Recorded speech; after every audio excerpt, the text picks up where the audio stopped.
Hello to everyone और आप सबનું સ્વાગત છે અમારી યુટ્યુબ ચેનલની અંદર। और આજે આપણે ડિસ્કસ કરવા જઈ રહ્યા છીએ માનવ ભૂગોળનું પ્રથમ ચેપ્ટર જે 12મા ધોરણના એક ભૂગોળનું ચેપ્ટર છે, જેની અંદર આજે આપણે પ્રથમ વિડીયો ડિસ્કસ કરવા જઈ રહ્યા છીએ। આપણો ચેનલનો પ્રથમ વિડીયો છે, તો ચાલો આપણે આજે ભૂગોળનો વિષય સ્ટાર્ટ કરીએ। તો ભૂગોળ એ પૃથ્વી વિશે પદ્ધતિસરનો અભ્યાસ કરતું વિજ્ઞાન છે। તો देखिए આ ભૂગોળની શું છે વ્યાખ્યા છે કે ભૂગોળ એ શું છે, તો ભૂગોળ એ પૃથ્વી છે, આપણી જે પૃથ્વી સમજો આ એની પદ્ધતિસરનું શું કરે છે, અભ્યાસ કરે છે, એને કે એના વિશે જાણકારી મેળવે છે એવું વિજ્ઞાન છે આપણું ભૂગોળ। બધા જ પ્રાકૃતિક વિજ્ઞાન તથા સામાજિક વિજ્ઞાનની અર્થાત જાળવણીના ઉદ્દેશ ધ્યાનમાં રાખે છે। દેખે બધા જ પ્રકારની જો સામાજિક અને વિજ્ઞાનની અર્થાત જાળવણી તે બધી જ રીતે વસ્તુઓને ધ્યાનમાં રાખે છે। ભૂગોળ અર્થાતને સમગ્રતાને સ્વરૂપમાં સમજાવવાનો પ્રયત્ન કરે છે, યાनी કે જે સત્ય છે, રિયાલિટી છે, તેને એનો સમગ્રતા દરેક એના પાસાઓને સમજાવવાની પ્રયાસ કરે છે। देखिए આટલું તો આપણું નોર્મલી હું લાઇન બાય લાઇન બનાવું છું, પણ જે મેઇન વસ્તુઓ છે એ આપણે નોટિસ કરતા રહીશું। જેમ કે આ આપણી જે વ્યાખ્યા છે એ આપણે સૌને ધ્યાનમાં લેવી જોઈએ કે અભ્યાસ કરતું વિજ્ઞાન છે કેવું પદ્ધતિસરના। તો એના પછી આપણે જોઈએ છે ભૂગોળ એ બે અભિગમો દ્વારા પ્રાપ્ત કરી શકાય છે। તો શું છે, બે અભિગમો, પદ્ધતિસરનો અભિગમ દ્વારા અને પ્રાદેશિક અભિગમ દ્વારા। તો देखिए આપણે અહીંયા જોઈએ તો આ વસ્તુ આપણે અહીંયા હાઇલાઇટ કરવાની છે કે જે ભૂગોળનું જ્ઞાન કઈ રીતે આપણે મેળવી શકીએ, તો બે અભિગમો દ્વારા। કયા કયા? પદ્ધતિસરનો અભિગમ, તો આપણે એમસીક્યુ બની શકે છે કે પદ્ધતિસરનો અભિગમ આવે, અને પ્રાદેશિક અભિગમ દ્વારા આપણે ભૂગોળનું જ્ઞાન યાनी કે જે ભૂગોળ વિશે જે આપણે ભૂગોળ વિશે જાણવું હોય તો આપણે આ બે પદ્ધતિઓનો ઉપયોગ કરી શકીએ। જે કઈ કઈ? તો પદ્ધતિસરનો અભિગમ અને પ્રાદેશિક અભિગમને આધારે। તો માનવ ભૂગોળ એટલે કે देखिए માનવ ભૂગોળને આપણે ઇંગ્લિશમાં શું કહેવાય, તો હ્યુમન જિયોગ્રાફી। શું કહેવાય? તો હ્યુમન જિયોગ્રાફી। આપણે એક વસ્તુ આપણે યાદ રાખવી જોઈએ, એ પદ્ધતિસર અભિગમ વિશેની શાખા છે। શું છે? એ પદ્ધતિસર અભિગમની વિષય શાખા છે। પછી તેમાં માનવી અને પ્રકૃતિ વિશે देखिए આ પણ આપણે મેઇન હાઇલાઇટ કરવા જેવી વસ્તુ કે શું છે, તો देखिए માનવ ભૂગોળ શાને કહેવાય, યાनी કે હ્યુમન જિયોગ્રાફી કોને કહેવાય? તે માનવ અને પ્રકૃતિ વચ્ચે સતત પરિવર્તનશીલ પ્રક્રિયા કે જે સાંસ્કૃતિક લાક્ષણિકતાઓ ઉદ્ભવે છે તેને અભ્યાસ કરવામાં આવે છે। તો જો આની અંદર શું કહેવામાં આવે છે સમજો, જે માનવી અને પ્રકૃતિ, કે માનવ જે માનવો છે અને પ્રકૃતિ યાनी કે જે આપણી કુદરત છે તેમના વચ્ચે સતત પરિવર્તનશીલ પ્રક્રિયાઓ, યાनी કે જે જ્યારે જે દરેક વસ્તુઓ દરરોજ અલગ અલગ બદલાય છે, પરિવર્તન થતા રહે છે એવી પ્રક્રિયાઓ। જેમ કે देखिए ક્લાઇમેટ હોય છે આપણું વાતાવરણ, એના દ્વારા માણસો દ્વારા જો ક્લાઇમેટ બદલાય છે એમને વચ્ચે પરસ્પર જો પ્રક્રિયાઓ થઈ એના કારણે શું થયું, લાક્ષણિકતા ઉદ્ભવી અને તેનો અભ્યાસ કરવામાં આવે છે। જે લાક્ષણિકતા ઉદ્ભવી એટલે કે વાતાવરણ પર જે પણ ચેન્જ આવ્યો માણસ અને પ્રકૃતિ વચ્ચેના જે સતત પ્રક્રિયાઓ થઈ, પરિવર્તન થયા એ પ્રમાણે। તો देखिए આ લાઈન પણ આપણે બહુ મહત્ત્વપૂર્ણ આપણા સમજવા લાયક છે। देखिए આના પછી આપણે એક મહત્ત્વપૂર્ણ એક એમસીક્યુ બની શકે છે, આના પર હંમેશા આવે જ છે। તો આપણે 15મી સદીના ઉત્તરાર્ધથી 18મી સદીના ઉત્તરાર્ધના સમયગાળાને શું કહેવામાં આવે છે? સંશોધન યુગ। તો આપણે આ એમસીક્યુ અહીંયા આપણું શું પણ એમસીક્યુ બની શકે છે। તો આપણે અહીંયા આ હાઇલાઇટ કરી લેવાનું ચોપડી લઈને। હું આશા કરું છું કે તમે ચોપડી લઈને જોડે બેસ્યા હશો। તો શું છે, 18મી સદીના ઉત્તરાર્ધથી 15મી સદીના ઉત્તરાર્ધથી સુધીના સમયગાળાને શું કહેવામાં આવે? સંશોધન યુગ। યાनी કે શું देखिए કેમ સમજાવું તમને કે આ સમયગાળાને કેમ સંશોધન યુગ કહેવામાં આવે છે? સંશોધન યુગ યાनी કે આ સમયગાળાની અંદર બહુ સંશોધનો થયા। જેમ કે સ્ટીમ એન્જિનને પણ આ સમયની અંદર સ્ટીમ એન્જિન છે આપણે જે એની શોધખોળ આ સમયમાં થઈ હતી, બહુ અલગ અલગ ઘણી બધી શોધો થવામાં આવી હતી। તો આ આપણે એમસીક્યુ તરીકે આપણે કન્સિડર કરવાનું છે। આ સમયગાળા દરમિયાન શોધ પ્રવાસો દ્વારા શું થયું, દ્વારા વિશ્વના જુદા જુદા પ્રદેશોની વિસ્તૃત માહિતી એકત્રિત કરવામાં આવી। ઘણા આ સમયની અંદર શું થયું, લોકો બહાર ફરવા માંડ્યા, પોતાના ટ્રાવેલ કરવા માંડ્યા। તો શું થયું, આના દ્વારા દરેક નવા પ્રદેશોમાં ફર્યા અને વિસ્તૃત માહિતી એકત્રિત કરવામાં આવી। યાनी કે જે દરેક પ્રદેશની, જેમ કે લોકો ઘણા ભારતની અંદર આવ્યા, ઘણા લોકો યુરોપની અંદર ગયા, આફ્રિકાની અંદર ગયા। એ સમયની 15મી સદી 18મી સદીની અંદર તો લોકો ત્યાં ગયા અને ત્યાંની પ્રાદેશિક માહિતી મેળવી અને એકત્રિત કરી નકશાના નિર્માણ કાર્ય વિકાસ થયો। અને આ શું થયું, લોકો બહાર ફરવા ગયા અને નવી જગ્યાઓ જોઈતી, એ લોકો શું કહ્યું, ત્યાં જવા માટે નકશાનું નિર્માણ કર્યું। देखिए કેવી રીતે નકશાનું નિર્માણ થયું તો આપણે અહીંયાથી સમજી શકીએ. ભૂગોળવેત્તાઓ પ્રાપ્ત માહિતીને વૈજ્ઞાનિક ઢાંચામાં વર્ગીકૃત કરે તેને પરિણામે સ્વરૂપ ભૂગોળ વિષયનો ઉદ્ભવ થયો. તો હવે આ લોકો શું કર્યું? જો ભૂગોળવેત્તાઓ, જે ભૂગોળવેત્તા કોને કહેવાય? તો જો ભૂગોળની જે અભ્યાસ કરતા હોય, જેને શોધખોળ કરતા હોય, રિસર્ચ કરતા હોય, એને શું કહેવાય? ભૂગોળવેત્તા કહેવાય. શું કહેવાય? ભૂગોળવેત્તા. પ્રાપ્ત કરીને, તો ભૂગોળવેત્તા શું કર્યું? પ્રાપ્ત માહિતી, જે માહિતી મળી, યાની કે જે આ લોકો ફરતા હતા, શોધ પ્રવાસો થયા અને ફરવાવાળા લોકોના જે માહિતી મળી એને શું કર્યું? એક ઢાંચામાં, યાની કે સિરીઝમાં દેખે 1, 2, 3, 4 એમ સિરીઝ કહેવાય ને, એમ એક ઢાંચામાં શું કર્યું? વર્ગીકૃત કર્યું. અને તેની પરિણામ સ્વરૂપે જે માહિતીને તમને એક પછી એક વર્ગીકૃત કરવામાં આવી, કોના દ્વારા? ભૂગોળવેત્તાઓ દ્વારા. એને શું કહેવાય? ભૂગોળ વિષયનો ઉદ્ભવ થયો. આના પછી જો આપણે એક MCQ બને છે, તો એ પણ આપણે નોટ કરવાનો છે કે બર્નાર્ડ વેરીને છે, જેના પુસ્તક જિયોગ્રાફી જર્નાલિસ્ટમાં ભૂગોળની 2 વિભાગ દર્શાવે છે. દેખ્યો તો આપણે અહીંયા શું એક MCQ બને છે કે બર્નાર્ડ વેરીનિયસ છે. તો આ પુસ્તકનું નામ કોણે લખ્યું હતું? કે આ પુસ્તક કોણે લખ્યું? તો આપણે લખવાનું બર્નાર્ડ વેરીનિયસ. આપણું એક MCQ કે એક લાઇનમાં એક ક્વેશ્ચન બની શકે છે. તો એમને પછી 2 લાઇનમાં કેવી રીતે બને તો દેખાય સમજાવું. તો એમને કયું લખ્યું કે સામાન્ય ભૂગોળ, અને એમને 2 પ્રકારના ભૂગોળની દર્શાવે. કયા? તો વિભાગો દર્શાવે છે, સામાન્ય ભૂગોળ અને વિશિષ્ટ ભૂગોળ. શું દર્શાવે? સામાન્ય અને વિશિષ્ટ ભૂગોળ. તો આના પછી તો આપણે સામાન્ય ભૂગોળ પહેલાં સમજીએ કે સામાન્ય ભૂગોળ શું છે. જો બર્નાર્ડ વેરીનિયસે જે સમજાવ્યું કે સામાન્ય ભૂગોળ અને વિશિષ્ટ ભૂગોળ 2 પ્રકારના એમને ભૂગોળના જે વિશેષ શાખાઓ સમજાવી. એની અંદર શું? સામાન્ય ભૂગોળ સમગ્ર પૃથ્વી. દેખીએ આપણે અહીંયા કોઈ પણ પૂછે આવરણ કે સામાન્ય ભૂગોળ શું છે, તો આપણે કહેવાનું સામાન્ય ભૂગોળમાં સમગ્ર પૃથ્વીને એક એકમ તરીકે સ્વીકારીને તેની લાક્ષણિકતાઓને અભ્યાસ કરવામાં આવે છે. તો જે ભૂગોળની અંદર શું હોય? પૃથ્વી હોય તો પૃથ્વીની એક જ એકમ, યાની કે આ એક જ પૃથ્વી છે, એવી રીતે એક એકમ તરીકે સ્વીકારવાનું. એને કે એકમ તરીકે શું કે તમે જે પૃથ્વી છે આપણી, એને આપણે અનુલક્ષીને શું કરવાનું? એના પર રિસર્ચ કરીએ. પૃથ્વી સમજો તો પૃથ્વી પર આપણે એને અનુલક્ષીને જે પણ રિસર્ચ કરીએ, જે એ શોધખોળ કરીએ, એની લાક્ષણિકતાઓ નીકાળીએ, તેને શું કહેવાય? તો કહેવાય એને સામાન્ય ભૂગોળ. અને વિશિષ્ટ ભૂગોળ કોણે કહી શકીએ? દેખીએ વિશિષ્ટ ભૂગોળની વ્યાખ્યા અહીંયા એવી આપી છે કે વિશિષ્ટ ભૂગોળ જે જુદા જુદા પ્રદેશોને ત્યાંના માનવ જીવનની અભ્યાસ કરવામાં આવે છે. શું કરવામાં આવે છે? દેખીએ જ્યાં અલગ અલગ લોકો જ્યાં વસે છે, વિશિષ્ટ જુદા જુદા લોકો, એને કે આપણે ઇન્ડિયામાં વસીએ છીએ, પછી ઘણા લોકો આફ્રિકામાં હોય તો તે લોકોને શું? તેમના વસાહતોના એના માનવ જીવનનો અભ્યાસ કરવામાં આવે છે. એ લોકો કયા પ્રદેશમાં જીવે છે, એ પ્રકારની વસ્તુઓને શું કહેવાય? વિશિષ્ટ ભૂગોળ કહેવામાં આવે છે. પૃથ્વી ઉપર માનવ જીવનનો ક્રમશ વિકાસ થયો છે. માનવ મૂળભૂત જરૂરિયાતો ખોરાક, વસ્ત્ર, રહેઠાણ વગેરે ઉપર કુદરતી પરિબળોને અસર કરે છે. દેખીએ માનવી મૂળભૂત જરૂરિયાતો, જે માનવ હોય તો આપણે દેખીએ ખોરાક અને વસ્ત્ર અને રહેઠાણ માટે આપણે શું કરીએ છીએ? ઘણી વસ્તુઓ અલગ અલગ ફેરફાર કરીએ. જેમ કે કાગળના માટે આપણે જંગલો કાપીએ છીએ, તો શું થાય? કુદરતી પરિબળો પર શું થાય? એની અસર થતી દેખાતી હોય છે. માનવ ભૂગોળમાં માનવી અને કુદરતી પરિબળો પરસ્પર થતી અસરો અને અભ્યાસ કરવામાં આવે છે. તો શું માનવ ભૂગોળની અંદર શું કરવામાં આવે? દેખીએ આપણું ચેપ્ટર જ નામ છે કે માનવ ભૂગોળ.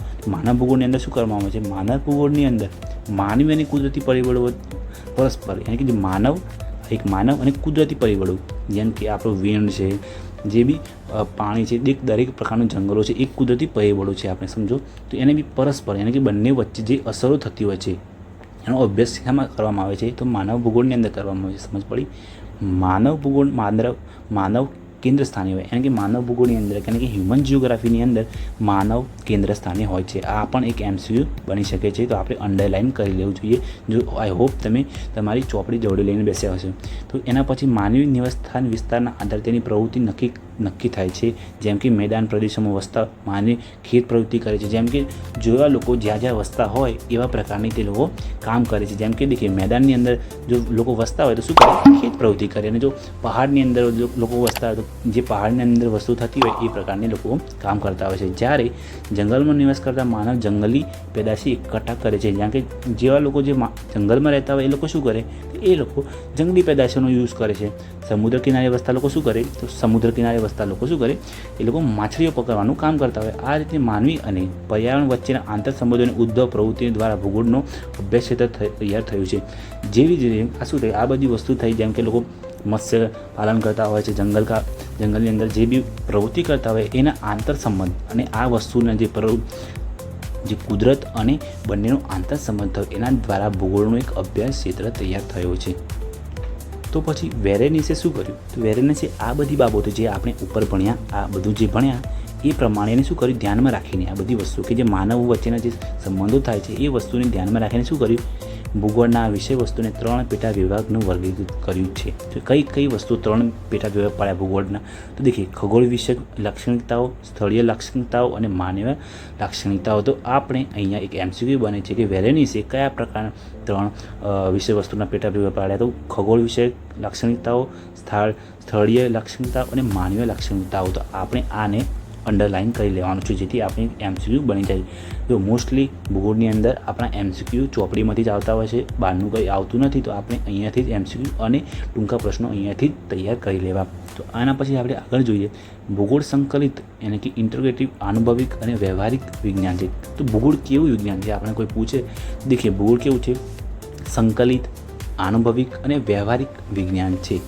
ભૂગોળ પૃથ્વી સપાટી પર આવેલા વિભિન્ન તત્વો એટલે કે શું કહેવાય? એલિમેન્ટ્સ કહેવાય, અથવા પાસા એટલે એસ્પેક્ટનો માનવ સંદર્ભમાં અભ્યાસ કરે છે. તો જે માનવ સંદર્ભમાં જે વસ્તુઓ આપણા પૃથ્વી પર આવેલી છે એનો શું કરે છે? અભ્યાસ કરે છે. પૃથ્વી સપાટી પર પ્રાપ્ત થતા બધા જ તત્વો તેમની ઉત્પત્તિ આધારે 2 વર્ગમાં વહેંચવામાં આવ્યા છે. તો શું કરવામાં આવ્યું છે? દેખીએ, આપણા દુનિયાની અંદર પૃથ્વી પર જેટલા બી વસ્તુઓ આપણા જે પ્રાપ્ત થતી હોય છે, તો એને 2 ભાગની અંદર ભૂગોળની અંદર વર્ગીકૃત કરવામાં આવ્યું. તો કયું? દેખીએ, એક તો પ્રાકૃતિક યાની કે જે ભૌતિક વસ્તુઓ છે. દેખીએ, પછી એના પછી માનવી અથવા સાંસ્કૃતિક. દેખીએ, માનવની જે ક્રિયાઓ છે એ ખાસ કરીને આપણા જે સમજો કે આપણે ટ્રેડિશનલ વસ્તુઓ છે, ડાન્સ ને એ બધું શું કહેવાય? સાંસ્કૃતિક વસ્તુઓ કહેવાય. એ માનવી દ્વારા બનાવવામાં આવે છે. જેમ કે ડાન્સ કરીએ છીએ, સોંગ્સ ગાઈએ છીએ, એ સાંસ્કૃતિક તત્વો છે એને શું કહેવાય? માનવીય તત્વો કહેવાય. અને પ્રાકૃતિક યાની જે કુદરતી છે, જેમ કે આ પહાડ છે, એ બધી વસ્તુ શું કહેવાય? પ્રાકૃતિક કહેવાય. આ તત્વોના આધારે ભૂગોળની 2 શાખા વિકસાવવામાં આવી. તો હવે આના પછી પણ એક MCQ બની શકે કે આ 2 વસ્તુઓના કારણે ભૂગોળની કઈ 2 શાખાઓ બની. તો દેખીએ, એકદમ આપણા કોન્સેપ્ટ સારી રીતે બિલ્ડ થઈ રહ્યા છે. દરેક વસ્તુ એક લાઇન બાય લાઇન આપણે સમજી રહ્યા છીએ. દેખીએ, જોઈએ તો આપણે પ્રાકૃતિક અને ભૌતિક અને માનવીય સાંસ્કૃતિક તત્વોના આધારે કઈ 2 શાખાઓ બની. તો દેખીએ, આપણે નોટિસ કરવાનું છે. પ્રાકૃતિક ભૂગોળ એટલે કે ફિઝિકલ જિયોગ્રાફી. આપણે એના ઇંગ્લિશ નામ પણ હંમેશા યાદ રાખવાના છે કે પ્રાકૃતિક ભૂગોળને ઇંગ્લિશમાં શું કહેવાય? તો ઇંગ્લિશમાં કહેવાય આપણું ફિઝિકલ જિયોગ્રાફી. ફિઝિકલ જિયોગ્રાફીની અંદર આપણે શું આવે? તો એ આપણે આગળ સમજીશું. અને માનવ ભૂગોળ યાની કે એટલે કે આપણે હાલ જે હ્યુમન જિયોગ્રાફી ભણી રહ્યા છે એને શું કહેવાય? માનવ ભૂગોળ. તો આપણે 2 વિભાગો પડ્યા કે કયા? એક પ્રાકૃતિક ભૂગોળ અને માનવ ભૂગોળ. તો આગળ આપણે જોઈએ, 19મી સદીમાં પ્રાકૃતિક ભૂગોળ અને ભૂસ્વરૂપીય ભૂગોળ નામની શાખાઓ વિકાસ થયો, પરંતુ તેની પ્રતિક્રિયા રૂપે કેટલાક ભૂગોળ વેચતા માનવી અને પર્યાવરણ વચ્ચેના પારસ્પરિક સંબંધોને અભ્યાસ ખૂબ જ મહત્ત્વ આપ્યું. 19મી સદીમાં શું થયું? પ્રાકૃતિક ભૂગોળ અને જે પ્રાકૃતિક ભૂગોળ છે યાની કે આપણું જે ફિઝિકલ જિયોગ્રાફી છે એના સાથે સાથે જો ભૂગોળ વેચતાઓ શું કહ્યું? માનવ અને પર્યાવરણ વચ્ચેના જે સંબંધો હતા એના પર એ લોકોએ ધ્યાન આપ્યું. તેના પરિણામે માનવ ભૂગોળની શાખાનો ઉદ્ભવ થયો. તો જે લોકો શું કર્યું? ફિઝિકલ જિયોગ્રાફી હતી એના જોડે શું કર્યું? માનવ અને પર્યાવરણ વચ્ચેના જે સંબંધો હતા એના કારણે આપણે જે એમનું વચ્ચે જે સંબંધો હતા એનો પણ અભ્યાસ કર્યો. તો શું થયું? માનવ ભૂગોળનો એના કારણે જન્મ થયો.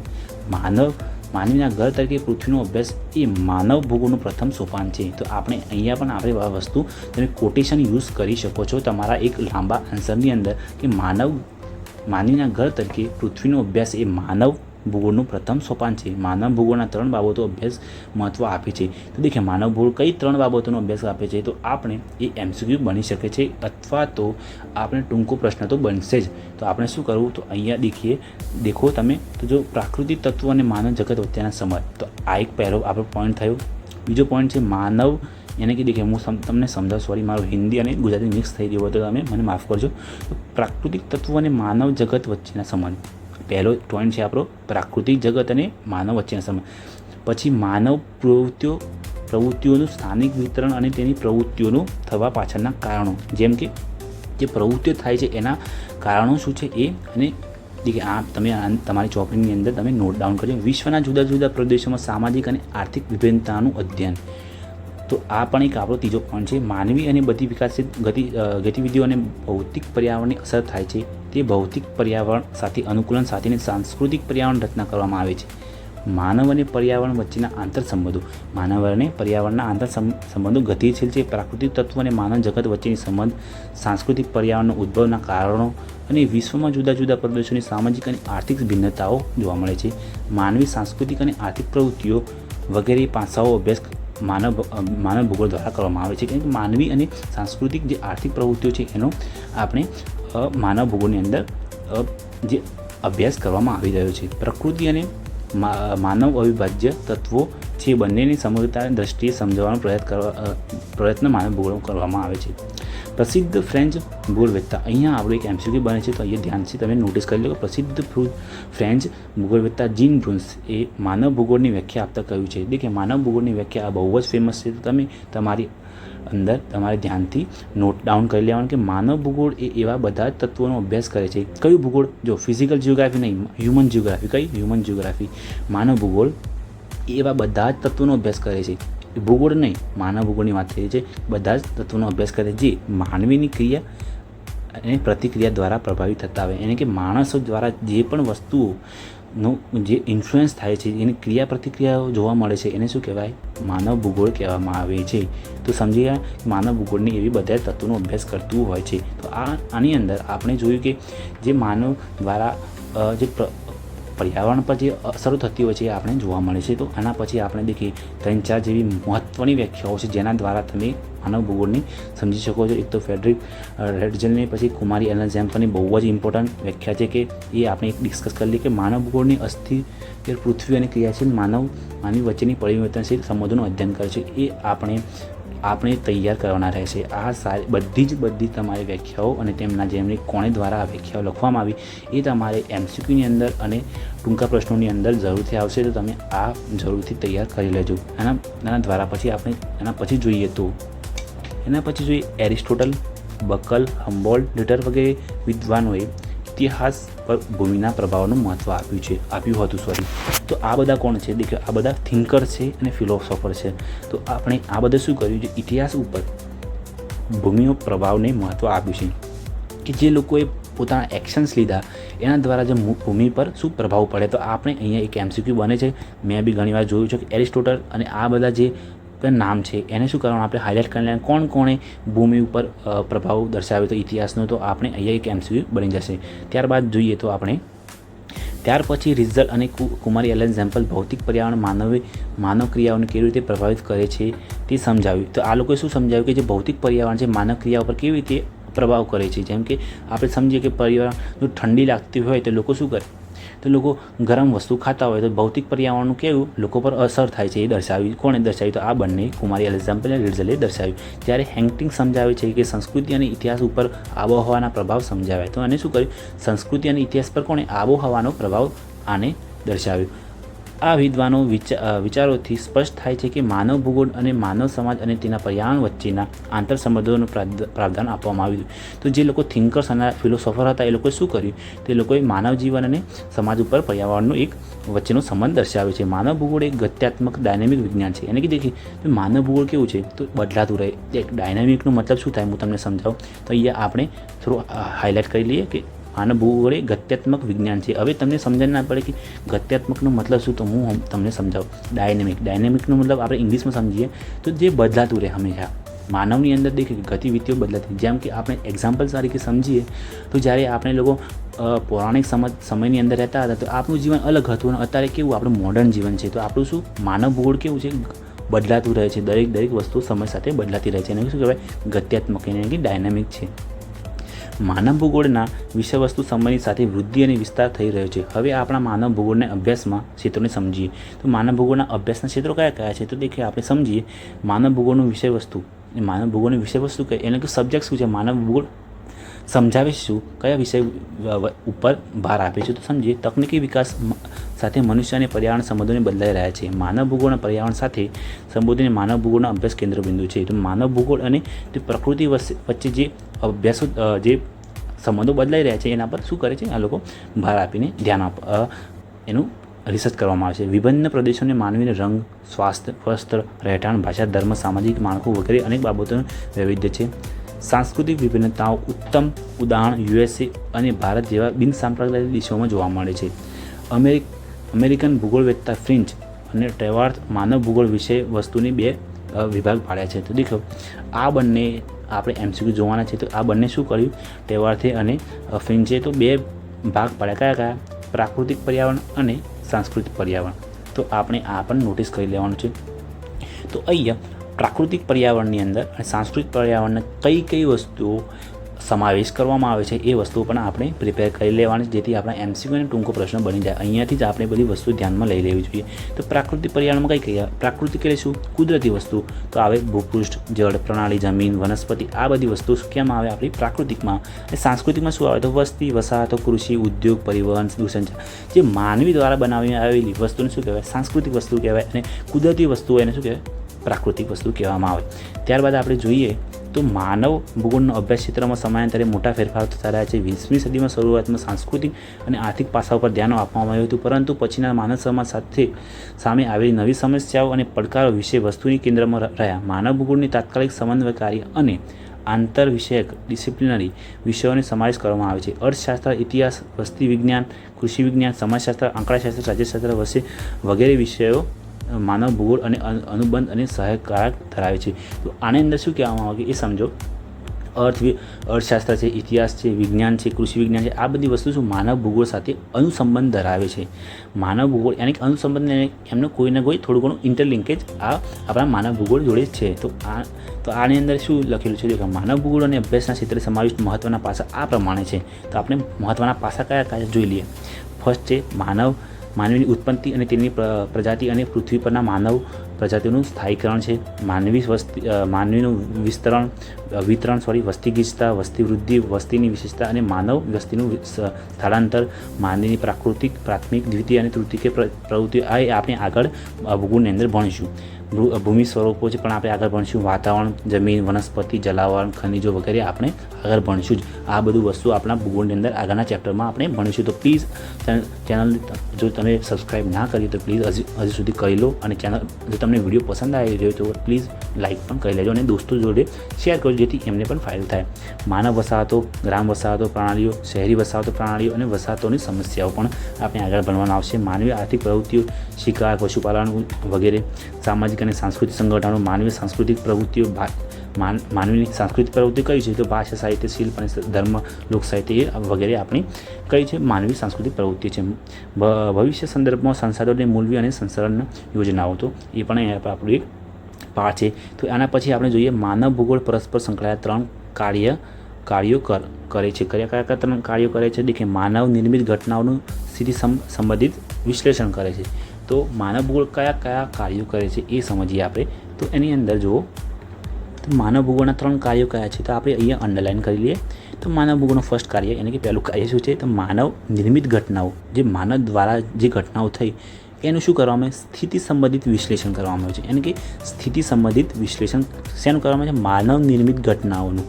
અહીંયા માનવ વસ્તી, તેમની વિશિષ્ટતાઓ, માનવ વસ્તીની જે વિશિષ્ટતાઓ, કલા છે, કૌશલ્ય અને તેમનું વિસ્તરણ સંકળાયેલું છે. તો અહીંયા શું સંકળાયેલું છે? તો માનવ નિર્મિત ઘટનાઓ, આ બધી વસ્તુઓ આપણે સંકળાયેલી છે.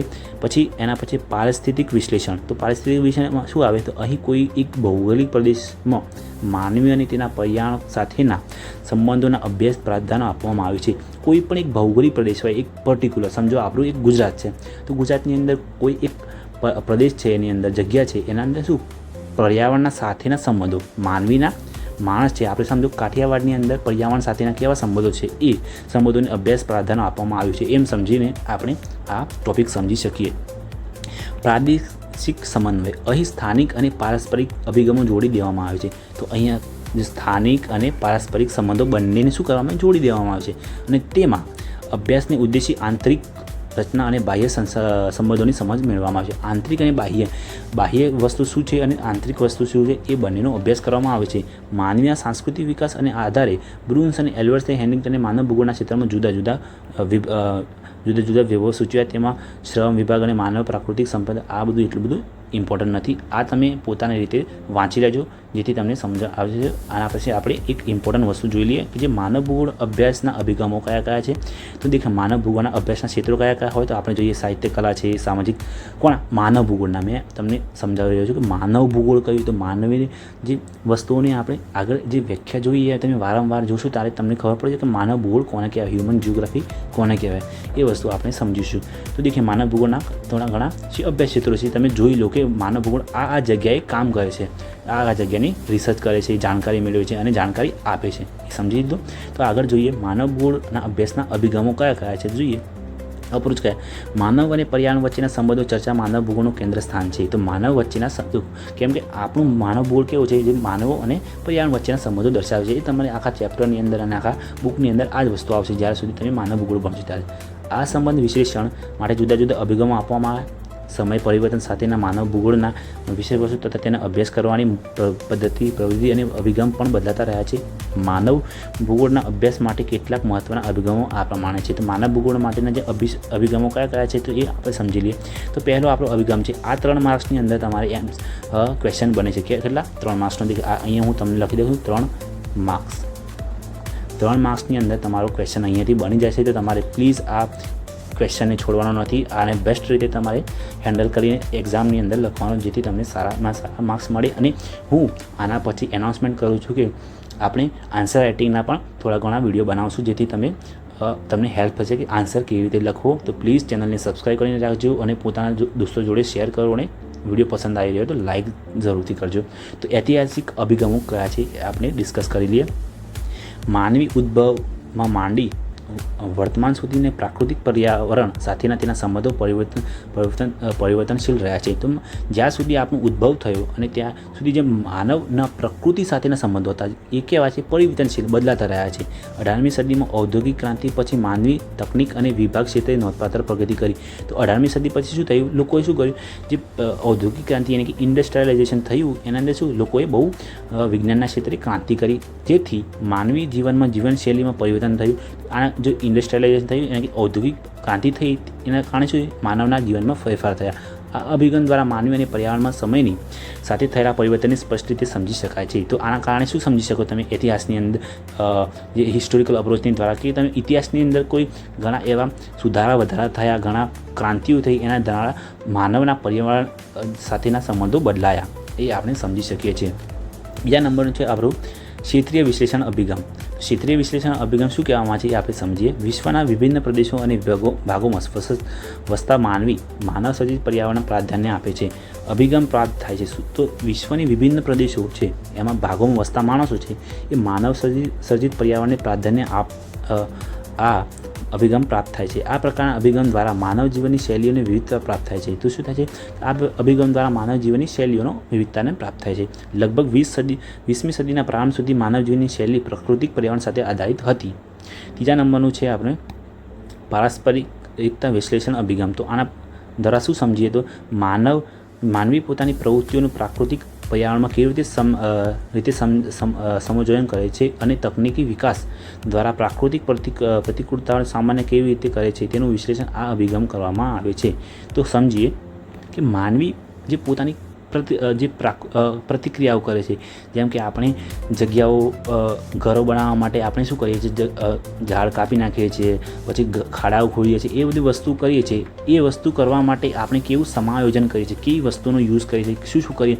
આપણે ઘર બનાવો તો આપણે શું કરીએ? જંગલ સાફ કરીએ છીએ. તો એ વસ્તુનો શું કરીએ? તકનિકોનો વિકાસ થયો દ્વારા જે પ્રાકૃતિક પ્રતિકૂળતાઓને સામનો કેવી રીતે કરે છે એ દર્શાવવામાં આવે છે. તેનું વિશ્લેષણ આ અભિગમ દ્વારા કરવામાં આવે છે. આ વસ્તુનું શું કરવામાં આવે છે? આ અભિગમ દ્વારા એનું શું કરવામાં આવે છે? અભિગમ દ્વારા વિશ્લેષણ કરવામાં આવે છે. પ્રાકૃતિક પર્યાવરણની પ્રતિકૂળ પરિસ્થિતિઓ સાથે અનુકૂળ સ્થાપવામાં આવે છે. જે પારસ્પરિક પરિવર્તન જોવા મળે છે તેને આ અભિગમ દ્વારા સમાવેશ થાય છે. એટલે કે જે પ્રકૃતિ સાથેની જો પરિસ્થિતિઓનું અનુકૂલન સર્જાય છે એને શું આ અભિગમ દ્વારા દર્શાવવામાં આવે છે, અભ્યાસ કરવામાં આવે છે. નિશ્ચયવાદી અને સંભાવવાદી વિચારધારાઓ આ અભિગમ સાથે જોડાય. તો આની અંદર આપણે જોઈએ નિશ્ચયવાદી અને સંભાવવાદી. તો આ બંને આપણે 2 માર્ક્સની અંદર પૂછાય છે, તો આપણે જરૂરથી આને પ્રિપેર કરી લેવાના. તો આની અંદર આપણે જોઈએ તો આ વિચારધારા કઈ નિશ્ચયવાદી વિચારધારા શું કે વિચારધારા મનુષ્ય બધી જ પ્રવૃત્તિઓ અને ક્રિયાઓને પર્યાવરણ દ્વારા નિયંત્રિત થાય છે. તો આ વિચારધારા શું કહેવામાં આવે છે? કે જે બધી પ્રવૃત્તિઓ અને ક્રિયાઓ છે માનવ દ્વારા નિયંત્રિત કરવામાં આવે છે. કોઈ પણ માનવ સમુદાય, રાષ્ટ્ર, ઇતિહાસ, માનવ સંસ્કૃતિ, જીવનશૈલી અને વિકાસની માત્ર પ્રાકૃતિક પર્યાવરણ અસર કરે છે. આ વિચાર દ્વારા માનવી નિષ્ક્રિય પરિબળ ગણાય છે. તો આ વિચાર દ્વારા કેવું માનવી એક નિષ્ક્રિય પરિબળ ગણાય છે.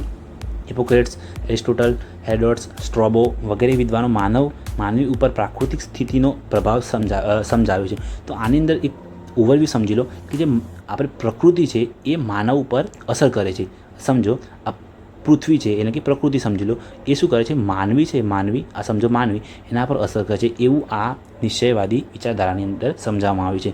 તો આ બધા એવું માને છે, આજે બધા જ ફિલોસોફર છે એ એવું માને છે. આ એકદમ ઓવરવ્યૂ સામાન્ય તમે સમરીમાં સમજાવો. ત્યાર પછી કાન્ટ, હમ્બોલ્ટ, રિટર, કુમારી એક્ઝામ્પલ તથા એલિસવર્થ હેન્ટિન દ્વારા આ વિચારધારાને અનુમોદન પ્રાપ્ત થયું. તો આ જે વ્યક્તિઓ છે એને શું કર્યું, એને પણ આ લોકોનો સપોર્ટ કર્યો કે ભાઈ આ વાત તમારી સાચી છે. 20મી સદીના પૂર્વાર્ધ સુધીના વિચારધારા વિકસિત રહી હતી. કુમારી એક્ઝામ્પલ તથા એલિસવર્થ હેન્ટિન આ વિચાર દ્વારા પ્રખર સમર્થ હતા. કે તમને MCQની અંદર પૂછવામાં આવે કે જે નિશ્ચયવાદી વિચારધારાના પ્રખર સમર્થક કોણ હતા, તો ભાઈ એ હતા કુમારી એક્ઝામ્પલ અને હેરિંગ વિચારધારાના પ્રખર સમર્થક હતા. એ આપણે નોટ ડાઉન કરી લેવાનું છે. સંભવવાદ, તો સંભવવાદનો મિનિંગ શું થાય એ આપણે જોઈ લઈએ. એનો શું કહેવા માગે છે એ આપણે એ સમજવાનો ટ્રાય કરીએ.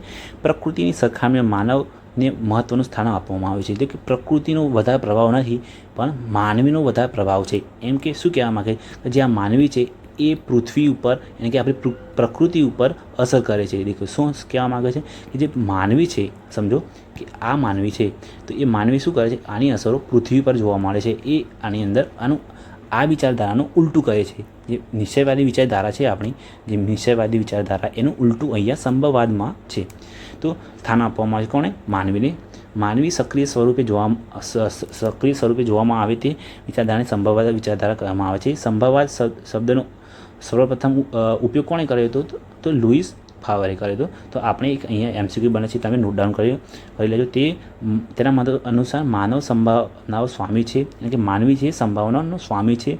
પ્રકૃતિના તત્વોના ઉપયોગ બાબતે નિર્ણય માનવ જ કરે છે.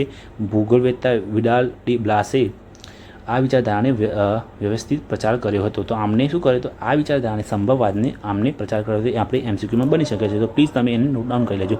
સંભવવાદ વિચારધારા ઘણા વિદ્વાનોને આલોચના કરી હતી. તો ઘણા લોકો એ શું કરતા, સંભવવાદની વિચારધારાની ઘણા લોકોએ આલોચના કરી અને ક્રિટિસિઝમ આપ્યું. તો નિશ્ચયવાદી વિચારધારા અને સંભવવાદી વિચારધારાનો સમન્વય કરતી નવનિયતિવાદ નામની વિચારધારા ગ્રિફિથ ટેલરે રજૂ કરી. નવનિયતિ વિચારધારા કોણે લખી, તો આપણે લખવાનું કે ગ્રિફિથ ટેલરે. આ બંનેનું વચ્ચેનું સમાવેશન કર્યું. આ બંને એક આ અને આનું બંનેનું સમાવેશ કરીને આ નવનિયતિવાદ વિચારધારાનું ગ્રિફિથ ટેલરે બનાવી. તે સમજાવ્યું કે પ્રકૃતિના નિયમને પાલન કરીને પ્રકૃતિનો ઉપયોગ એ માનવીનો કરવાનો રહેશે. એટલે કે પ્રકૃતિના જે બી પ્રકૃતિની અંદર આપણે પૃથ્વીને નુકસાન કર્યા વગર આપણે શું કરવાનું, તેની વસ્તુનો ઉપયોગ કરવો એ આ નવનિયતિવાદની અંદર ઉપયોગ કરવામાં આવે છે. માનવી સાંસ્કૃતિક પર્યાવરણને મર્યાદિત અને કરીને પ્રાકૃતિક તત્વોનો ઉપયોગ કરવો અનિવાર્ય છે. કે આપણે કુદરતની અંદર નુકસાન ન કર્યા વગર આપણે શું કરવું, પ્રાકૃતિક તત્વોનો યુઝ કરવો જોઈએ. પ્રાકૃતિક પર્યાવરણને નુકસાન ન થાય એ માનવ સમાજ અને માનવ શરીર સમાજમાં ઊભી થશે. જો આપણે એવું કરશું કે પ્રકૃતિનો ખોટો ઉપયોગ કરીને એનું આપણે નુકસાન કરશું તો આપણે જિંદગીની અંદર ડખા થવાના, એટલું સમજી લો. તો આના પછી આપણે લાસ્ટ જોઈ લઈએ. થોડું જ બાકી છે, બહુ નથી. ભલે ચેપ્ટર થોડું લાંબુ થયું પણ આ બધું મહત્ત્વનું છે. તમારે માનવ ભૂગોળ સમજવા માટે થોડું ઇમ્પોર્ટન્ટ છે. તો વર્તનશીલ અભિગમ, તો આની અંદર શું કહેવામાં આવે છે, કોઈપણ ક્ષેત્રમાં ઉત્પાદન થતું સાંસ્કૃતિક પર્યાવરણ તેના ક્ષેત્રના માનવી વ્યક્તિના ગુણો, માન્યતાના મૂલ્યો અને વ્યવહાર, રીતિ રિવાજો વગેરેનું પરિણામ છે. કોઈપણ પ્રદેશની ભૌગોલિક પરિસ્થિતિ ત્યાંના લોકોના વર્તન પર રહે છે, અસર કરે છે. જ્યાં પણ લોકો જેવા પ્રદેશમાં રહેતા હોય એવા લોકોને શું એમના વ્યવહાર પર, વર્તન પર દેખાય છે. માનવ સમુદાયને વર્તન અને જીવનશૈલી પર, જેમ કે લોકો ગરમીવાળા પ્રદેશમાં રહેતા હોય તો એમનું નેચર પણ એ ટાઈપનું જ હોય. એ આની અંદર કહેવામાં આવે છે અભિગમની અંદર. માનવ કલ્યાણ અભિગમ, તો માનવ કલ્યાણ અભિગમની અંદર શું, આ અભિગમ ગરીબી, ભૂખમરો, દુષ્કાળો, યુદ્ધો, રંગભેદ, જાતિભેદ, વર્ગ વિગ્રહ અને આતંકવાદ જેવી માનવ સર્જિત હોનારતોને વગેરેને પ્રાકૃતિક પર્યાવરણના સંદર્ભમાં અભ્યાસ કરે છે. આ અભિગમ તેના પ્રકારની સામાજિક અને આર્થિક વ્યવસ્થા પર ભાર મૂકે છે અને જેના દ્વારા વિશ્વના તમામ નાગરિકોને વિશ્વના બધા જ સંસાધનો પર સમાન અધિકાર અને નિયંત્રણ પ્રાપ્ત થાય છે. સામાજિક ન્યાય અને હેતુ પાર પાડી શકાય છે. માનવ તેની પ્રાથમિક જરૂરિયાતને સરળતા મળી રહે એ માટે માનવ કલ્યાણ સાધી શકાય છે. માનવ ભૂગોળના અભિગમો વિશે રિટર, હેઝર, હેન્ટિન, બ્લાસ, બ્રુન્સ એ બધા આ લોકોએ શું કર્યું, વિદ્વાનોએ પોતાના વિચારો રજૂ કર્યા હતા. માનવ ભૂગોળની અભિગમની તુલના, તો દેખીએ આ એટલું ઇમ્પોર્ટન્ટ નથી પણ તમે ખુદ પણ વાંચી શકો છો. આઈ હોપ તમને વિડીયો પસંદ આવ્યો તો પ્લીઝ ચેનલને સબસ્ક્રાઈબ કરો.